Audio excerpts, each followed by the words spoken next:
अब से तकरीबन यूं कह लें कि एक महीने बाद यानी कि सितंबर के एंड में इंडिया का टूर करेगी बांग्लादेश की टीम।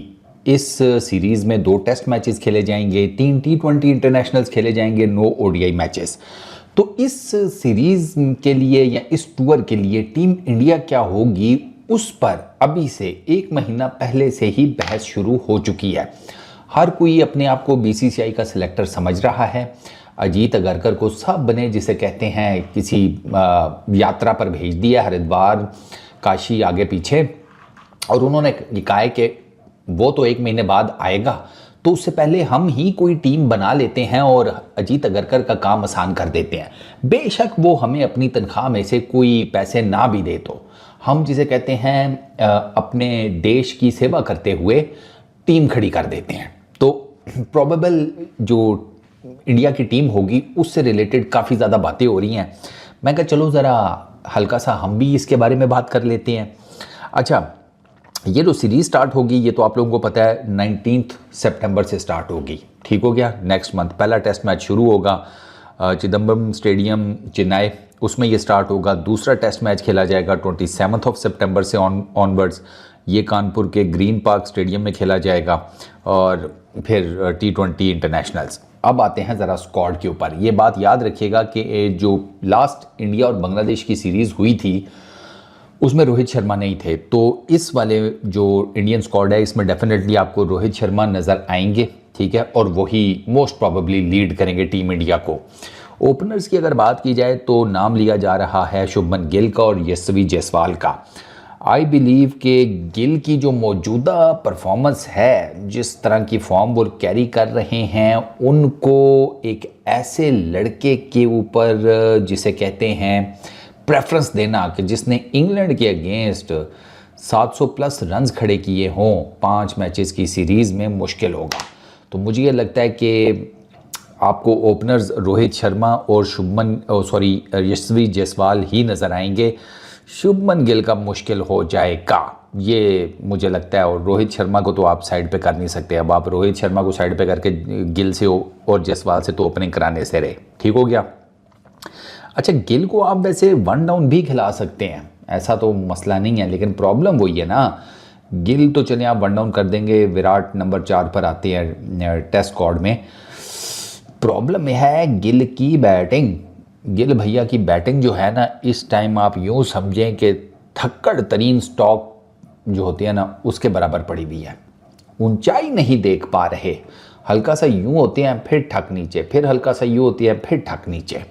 तो गिल का तो प्रॉब्लम है। मुझे लगता है कि जायसवाल और रोहित शर्मा ये ही मोस्ट प्रॉबेबली आपके ओपनिंग बैटर्स होंगे इस जिसे कहते हैं सीरीज़ में। गिल ने जो बाय द वे 450 के करीब रन्स किए थे इंग्लैंड के अगेंस्ट सीरीज़ में, ठीक है, लेकिन अब अगर आप इसके 450 देख रहे हैं तो अगले के 712 हैं जायसवाल के। ठीक हो गया। अगर मिडिल ऑर्डर बैटर्स की बात की जाए, वहाँ पर 2 नाम लिए जा रहे हैं, विराट कोहली का, सरफराज खान का। ठीक है, इसके खैर वो तो विकेट कीपर बैट्समैन हमारे उसके बाद में। तो विराट कोहली और सरफराज खान। विराट कोहली इंग्लैंड के अगेंस्ट सीरीज़ नहीं खेले थे, तो वो जिसे कहते हैं कि आप यूँ समझें कि एक ठीक ठाक किस्म के टाइम के बाद ना, हम साउथ अफ्रीका में तो वो खेले थे, साउथ अफ्रीका वो खेले थे अगर मैं गलत नहीं हूँ। ये नहीं खेले, इंग्लैंड वाली तो वो नहीं खेले थे, वो आपको पता ही है यूके के अंदर थे। उनके जो फैमिली का मामला चल रहा था, बेटे की पैदाइश एंड ऑल दैट, तो विराट कोहली वो नहीं खेले थे। सरफराज खान इम्प्रेसिव थे इंग्लैंड के अगेंस्ट सीरीज़ में, ही impressed a lot of people. और लोग तो ये बात करते हैं कि अगर वो रन आउट ना होता उनके डेब्यू टेस्ट में, तो वो डेब्यू टेस्ट में ही सेंचुरी भी मार जाते। वो बस जड्डू की एक गलत कॉल ने ना सरफराज का बेड़ा गर्क कर दिया, वरना सरफराज उस इनिंग में खेल बड़ा टॉप क्लास रहा था। तो सरफराज ने इम्प्रेस किया, तो मिडिल ऑर्डर में ना विराट कोहली और सरफराज खान का नाम लिया जा रहा है। विकेट कीपर बैटर्स में नाम लिया जा रहा है ऋषभ पंत का और केएल राहुल का। अब ऋषभ पंत का नाम सुन के ना पांडे जी को ना, पांडे जी प्लस पंडित जी दोनों को, पंडित जी को इन पर्टिकुलर, क्योंकि पंडित जी ये कहते हैं कि जितने ऋषभ को चांस मिले हैं इतने वो उसको भी मिलने चाहिए यार, वो दूसरा क्या नाम है उसका, संजू सैमसन को। तो पंडित जी संजू सैमसन का तो पता नहीं, लेकिन ऋषभ पंत के बारे में बात हो रही है कि विकेट कीपर बैटर्स में ऋषभ पंत और केएल राहुल, इन दोनों का नाम लिया जा रहा है। KL Rahul by the way जो लास्ट बांग्लादेश के अगेंस्ट टेस्ट सीरीज़ हुई थी उसमें टीम इंडिया के कैप्टन केएल राहुल ही थे। इंडिया वर्सेस बांग्लादेश 2-0 से इंडिया वो सीरीज़ जीता था बाय द वे, तो ये भी एक केएल राहुल का प्लस पॉइंट जाता है।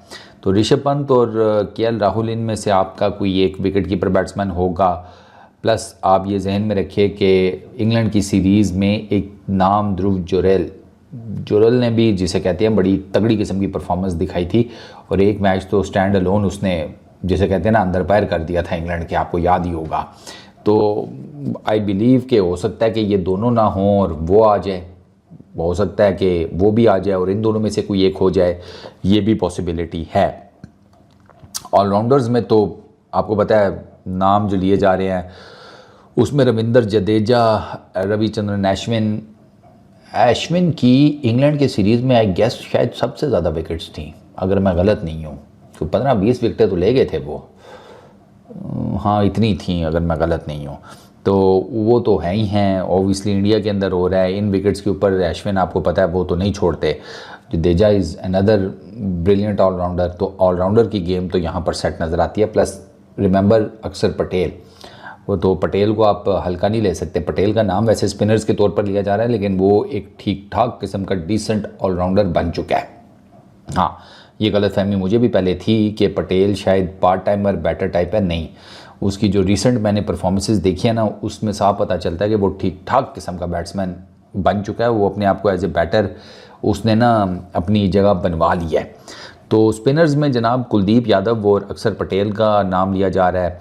इन दोनों ने आपको पता है कि अगेंस्ट इंग्लैंड बड़ी ज़बरदस्त किस्म की परफॉर्मेंस दी थी। कुलदीप तो इस पर्टिकुलर टाइम में उसे टीम इंडिया का नंबर 1 स्पिनर कंसिडर किया जाता है, कुलदीप यादव को। अच्छा, एक और जो तीसरा नाम साथ लिया जा रहा है वो है वाशिंगटन सुंदर का, कि पॉसिबल है कि वाशिंगटन सुंदर भी शायद इस टीम के अंदर अपनी एंट्री मार लें, लेकिन मुझे मुश्किल नज़र आता है। ऑलरेडी आपके पास 4 स्पिनर्स तो हैं, जो कुलदीप, अक्षर, जडेजा, अश्विन, अब साथ में एक 5वां स्पिनर, वो भी बांग्लादेश की टीम के अगेंस्ट। तो मुझे वाशिंगटन सुंदर का जो नाम लोग ले रहे हैं ना, मुझे उसका चांस कम लगता है।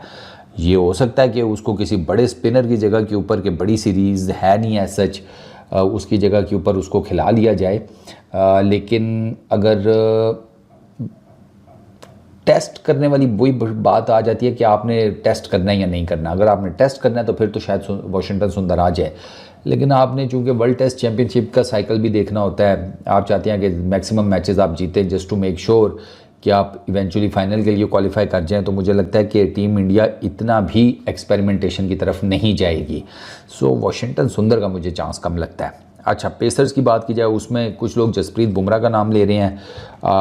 जसप्रीत बुमराह के बारे में मैंने एक वीडियो में आपको बताया था कि बातें ये आ रही हैं बीसीसीआई के अंदर से कि उनको रेस्ट दिया जाएगा, वो ये सीरीज़ नहीं खेलेंगे। हाँ, मोहम्मद शामी की रिटर्न बैक के बारे में बातें हो रही हैं कि वो इस सीरीज़ में कम बैक कर सकते हैं। बांग्लादेश की अगेंस्ट जो सीरीज़ है उसमें वो कम बैक कर सकते हैं। उन्होंने अभी रिसेंटली एक पॉडकास्ट में भी बताया था कि वो फिट हैं और वो बस अब वेट कर रहे हैं कि कब उन्हें कॉल आए। वर्ल्ड कप के बाद 2023 के शामी ने कोई क्रिकेट नहीं खेली, ना IPL, ना वर्ल्ड T20।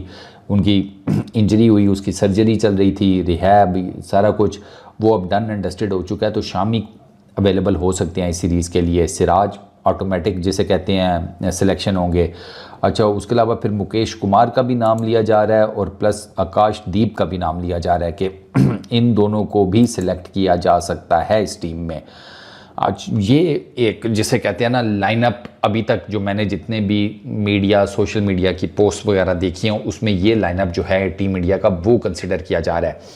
एक चीज़ मैं आपको क्लियर कर दूं कि टीम इंडिया एक्सपेरिमेंटेशन करेगी तो कोई बहुत मैसिव किस्म का एक्सपेरिमेंट मुझे नहीं लगता करेगी, क्योंकि ये जहन में रखिएगा कि पिछली दफ़ा जब इंडिया और बांग्लादेश की सीरीज़ हुई थी तो मीरपुर में, अगर मैं गलत नहीं हूँ, यस, दूसरा टेस्ट मीरपुर में टीम इंडिया बड़ा मसा मार के जीती थी। इन्होंने ना 150 के करीब स्कोर चेस करना था, 140 समथिंग, 140s में ही था यार, इतना मुझे याद है। और इनके 7-8 आउट हो गए थे सेकंड इनिंग्स में, और इंडिया वो मैच 2-3 विकेटों से जीता था। तो वो बांग्लादेश वाले ना कभी कभार एकदम से ना चाह भी कर देते हैं, ठीक है ना। तो वो एक्सपेरिमेंटेशन अगर टीम इंडिया ने की भी ना तो कोई बहुत बड़ी नहीं होगी कि आपको एक बिल्कुल ही नई टीम नज़र आए, एक दो ही बंदा बुंदा जो है वो उसको ट्रायल के तौर पर सामने ला सकते हैं, ज़्यादा नहीं। तो ये जो प्रोबेबल 11 या जो भी प्रोबेबल टीम की बात हो रही है उसमें यही नाम है जिनके ऊपर अभी सबसे ज़्यादा बातचीत हो रही है। तो लेट्स सी, फाइनल डिसीजन तो अजीत अगरकर और सिलेक्शन पैनल ने लेना है। अब देखते हैं कि इनमें से कौन सा नाम जो है वो टीम इंडिया के लिए क्वालिफाई करता है और कौन सा नाम है जो रह जाता है। और ये भी हो सकता है कि कोई ऐसा नाम बाहर से आ जाए कि जो किसी ने सोचा भी ना हो, यू नेवर नो। इस वीडियो में इतना ही, अपना बहुत ख्याल रखना, नेक्स्ट वीडियो में मुलाकात होगी, पीस आउट।